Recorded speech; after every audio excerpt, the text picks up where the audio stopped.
For most of her adult life, Vanessa Holt wore the title wife like it was stitched into her skin.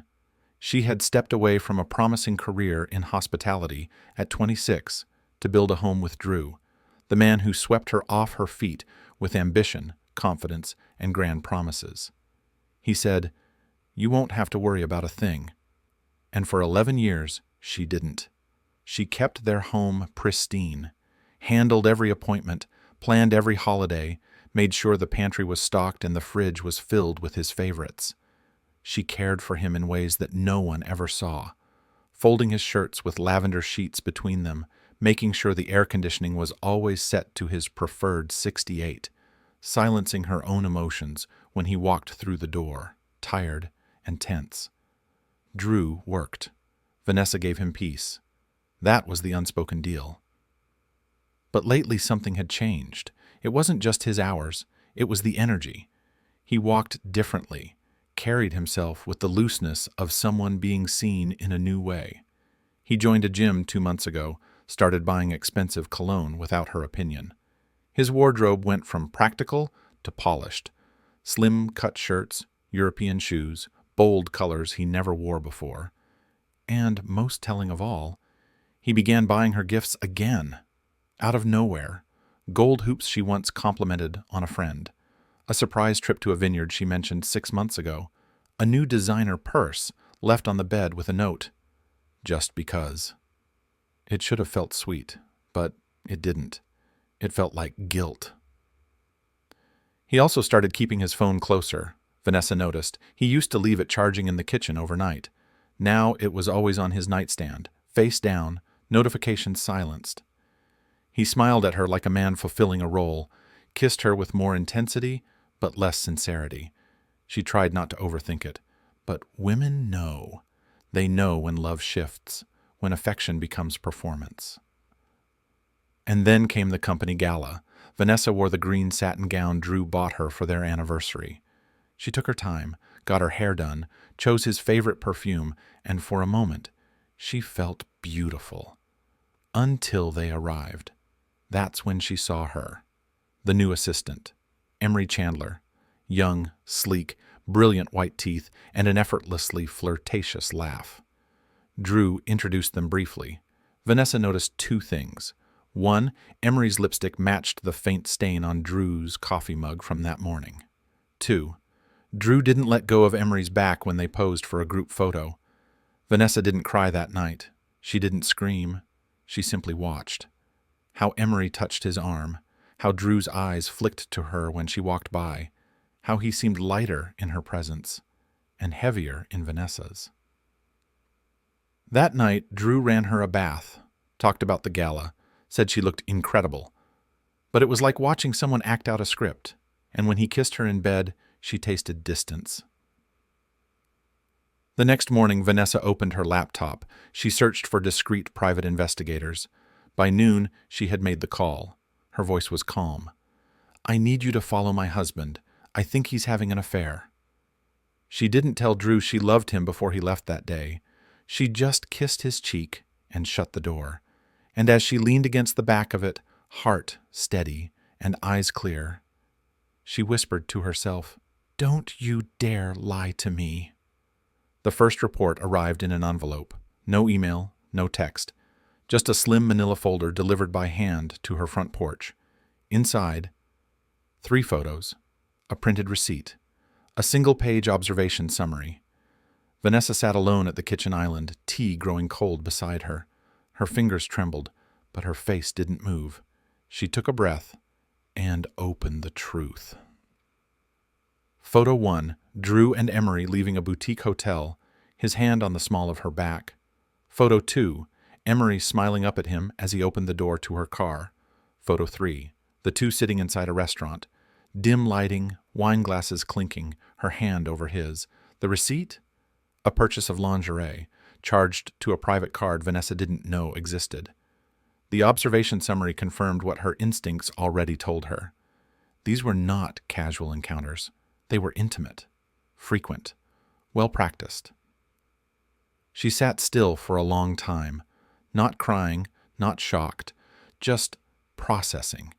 It wasn't just the betrayal of sex. It was where he took her.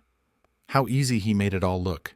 He didn't even bother hiding the fact that he was funding it all from the same empire Vanessa helped him build, the one she gave up her career to support. That night, Drew was unusually upbeat. Brought home Thai food, told her about a fake client meeting, made her laugh like they were 28 again. And she smiled, not because she believed him, but because now she knew. The next week, the investigator followed them again. This time, Emery used Vanessa's guest robe to walk around the house. The same robe Drew had gifted her 3 birthdays ago. They had sex in the master bedroom. The cameras caught everything.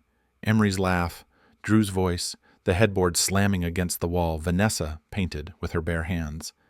And when Emery joked about Vanessa being so predictable, Drew laughed too. That laugh. That was the moment something inside Vanessa changed. It was no longer sadness. It was insult. She closed the video file, eyes hollow. She didn't sleep that night. She stared at the ceiling for hours, the audio replaying in her mind like a song stuck on loop. By sunrise, she had made a decision. He doesn't get to ruin me, not without consequence. But what she didn't know was that Emery had plans too, because the young assistant wasn't just chasing a married man. She was chasing his entire life, and to claim it, she'd need Vanessa out of the way. Vanessa no longer looked at her reflection the same way.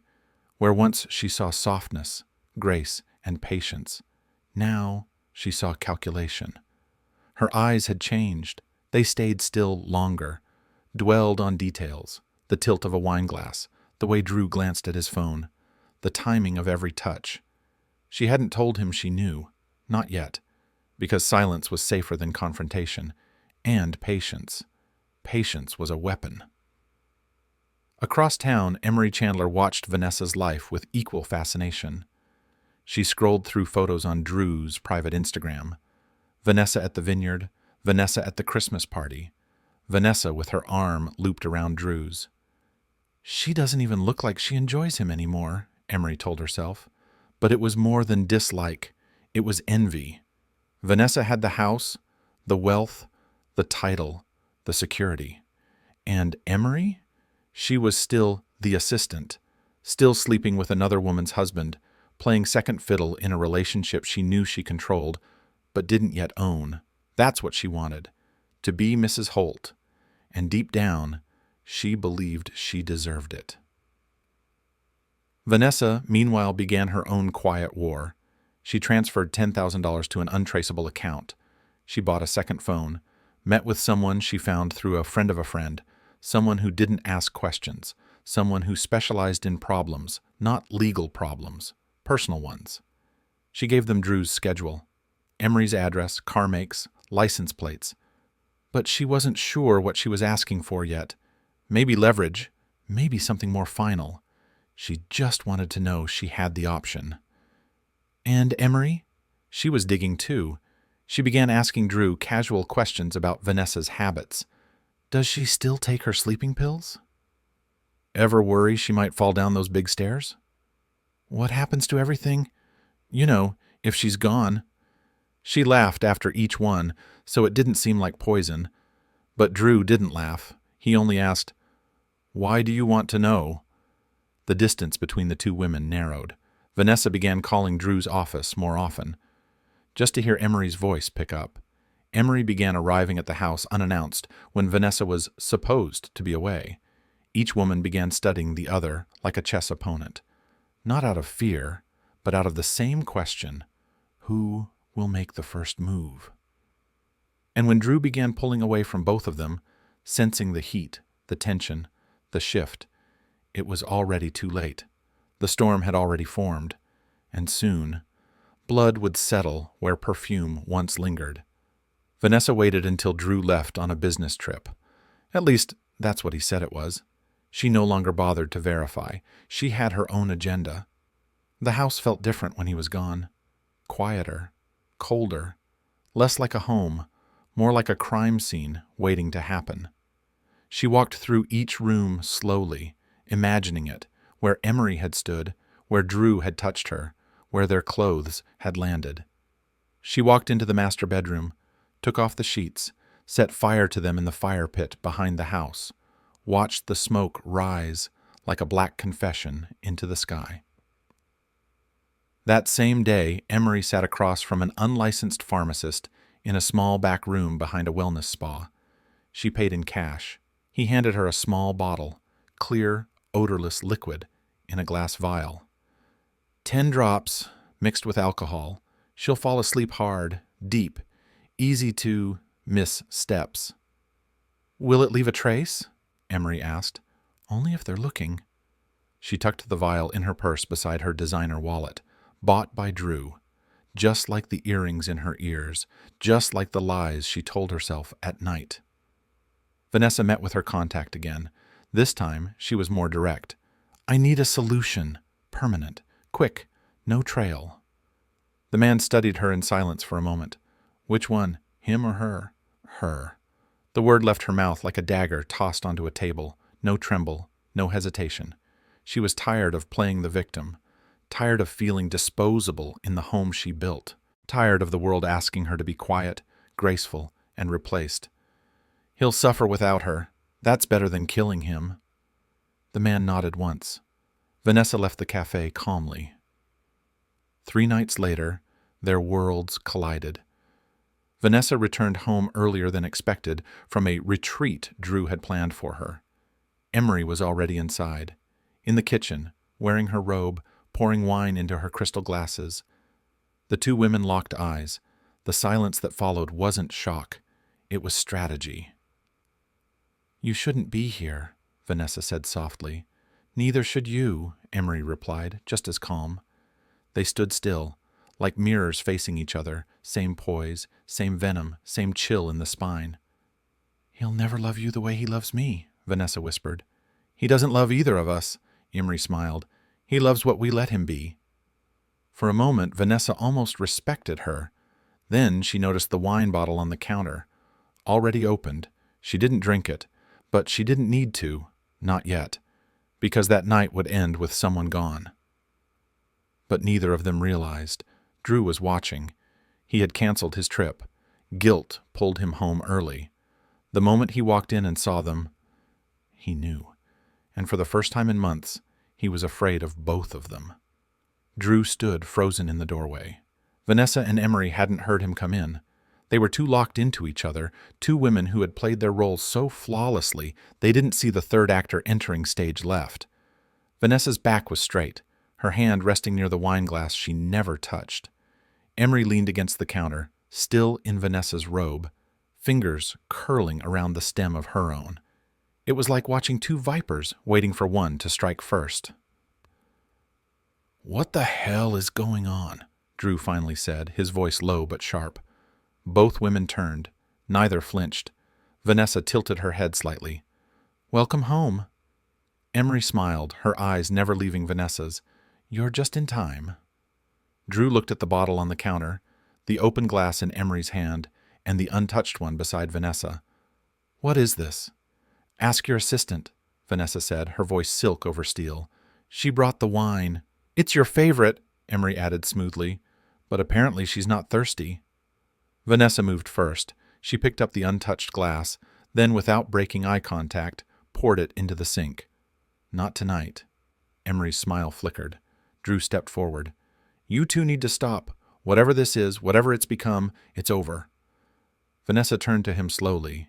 Is it? She reached into the drawer beside her, pulled out a flash drive. Everything you did, every time you brought her into our home, every time you used our bed, it's all on here. She tossed it to the counter. I made copies. I haven't decided where they're going yet. Drew paled. Emery's eyes narrowed. You said she didn't matter anymore, Emery hissed. You said you were done. I never said I'd kill her, Drew snapped. You were supposed to wait. Vanessa blinked. Wait? Wait for what? Silence. The air tightened like a rope around all 3 necks. And then Emery moved. She reached into her purse and pulled out the vial, held it up for both of them to see. This was for her. It was never supposed to be messy. Vanessa stared at it, then at Drew. You knew. He didn't answer. That was enough. It happened fast. Emery lunged. Vanessa grabbed the wine opener from the counter and raised it just in time to block her. A struggle, screams, a crash, glass shattering across the floor. Drew tried to separate them, but Emery shoved him away. That's when Vanessa struck. Once, twice, 3 times. The wine opener drove into Emery's chest, the metal slick and red in seconds. Emery collapsed, eyes wide, mouth agape, fingers twitching. Still, Drew stood there, hands bloodied, mouth open, soul emptied. Vanessa stared at Emery's body, her breathing ragged, but calm. "She wanted to be me," she whispered. "Now she's gone because of you." Drew dropped to his knees, overwhelmed. "What have you done?" Vanessa turned to him, picked up the flash drive, and dropped it in his lap. "I fixed it." And then she walked upstairs, leaving him alone with the body and the truth. The next morning, Drew Holt called the police. He claimed self-defense, that the women fought, that he tried to stop it. But when the detectives asked about the vial of sedative found in Emery's purse, and the surveillance footage Vanessa later mailed anonymously, it became clear this wasn't self-defense. This was layers of betrayal, folded over rage, wrapped in silence. Drew Holt stood in court, a shell of the man he used to be. The prosecution painted a vivid picture. An executive caught in a love triangle, a woman dead in his home, motive, means, and a history of deception. But the defense countered with subtle genius. They leaned into Vanessa's silence, her escape from the scene, the bruises on her wrist, the audio she'd mailed in anonymously, carefully edited, just enough to raise doubt, never enough to convict her. Drew was convicted of manslaughter, 10 years, eligible for parole in 5. In the end, he took the fall alone. Vanessa never testified, never returned his calls. The day he was sentenced, she stood at the ocean's edge in a linen dress, the wind tearing through her hair. She wasn't smiling, but her eyes were steady. She sold the house, changed her last name, moved 3 states away, started small, worked at a flower shop part-time, wrote a blog under a pen name, did yoga. Sometimes she'd walk past a man who wore Drew's cologne and her stomach would twist, but the moment would pass, because she had survived him. Every so often, reporters would knock, true crime podcasts would email, "Can we ask you about what really happened?"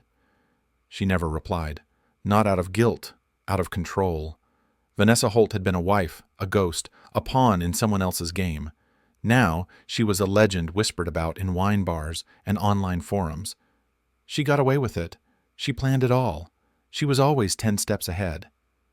And maybe she was, or maybe she simply refused to be buried by the choices of 2 people who mistook her silence for weakness. The final image is this: Vanessa sitting alone at a cafe, a silver ring on her left hand, one she bought herself, a new name on her license, and a faint scar along her wrist. The only thing she ever let Emery leave behind. She stirs her tea, looks out the window, and breathes. Not freely, but finally.